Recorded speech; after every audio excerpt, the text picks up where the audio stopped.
Assalamualaikum warahmatullahi wabarakatuh. Perkenalkan, nama saya Anastasia Jessica Somel. Saya dari kelas 647H07.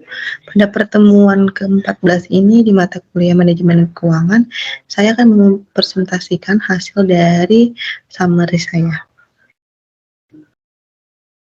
Di sini kita akan membahas mengenai manajemen keuangan internasional. Manajemen keuangan internasional merupakan ilmu yang secara komprehensif membahas mengenai keadaan keuangan suatu perusahaan yang memiliki keterkaitan dalam situasi lalu lintas transaksi dalam mata uang asing dan keputusan perusahaan masuk dalam pasar bisnis internasional. Dalam manajemen keuangan juga terdapat gambaran umum yang biasanya perusahaan gunakan. Contohnya seperti setiap transaksi dicatat dalam mata uang asing, lalu setiap perusahaan harus memiliki cadangan dalam mata uang asing. Yang ketiga ada kebijakan pemerintah.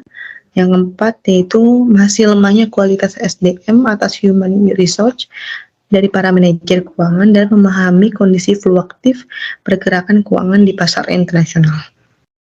Lalu di sini kita juga bisa akan membahas mengenai alasan perusahaan masuk dalam bisnis internasional. Di antaranya, perusahaan ingin memperluas pangsa pasar dari domestik ke pasar internasional, yaitu bisa dapat memperoleh pendapatan dalam mata uang asing. Lalu yang kedua adalah menghindari penurunan penjualan secara jangka panjang.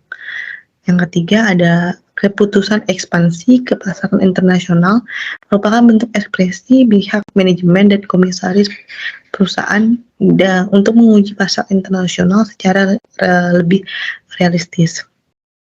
Lalu yang keempat ada perusahaan membutuhkan bahan baku, sumber daya manusia, teknologi yang berasal dari negara lain. Dalam manajemen keuangan internasional juga terdapat definisi valuta asing, di mana definisi valuta asing ini bisa dimaksudkan dengan mata uang yang dipakai sebagai alat transaksi untuk transaksi yang berbentuk mata uang dari negara lain. Ya, bentuknya bisa berupa dari kertas dan koin. Dalam risiko valuta asing, risiko disebabkan oleh perubahan kurs valuta asing di pasaran yang tidak sesuai lagi yang diharapkan, terutama pada konversi dengan mata uang domestik.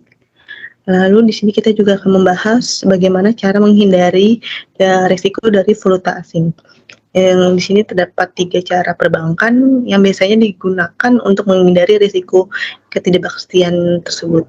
Yaitu yang pertama ada accounting atau translation exposure, merupakan kebijakan untuk mengkonversi aktiva dan pasiva baik dalam jangka panjang ke dalam bentuk uang domestik negara, dan tujuan penerapan dari accounting atau translation exposure yaitu untuk melihat konsolidasi dan pelaporan.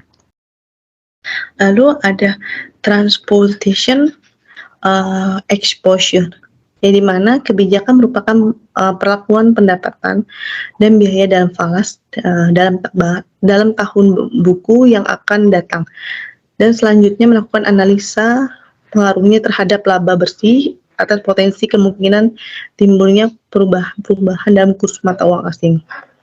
Lalu di sini ada economic exposure atau operating atau competitive exposure, yang dimana hal definisi ini dapat dilakukan secara research dan melakukan analisis secara mendalam terhadap tren kurs false yang terjadi pada masa yang akan datang atau future analysis.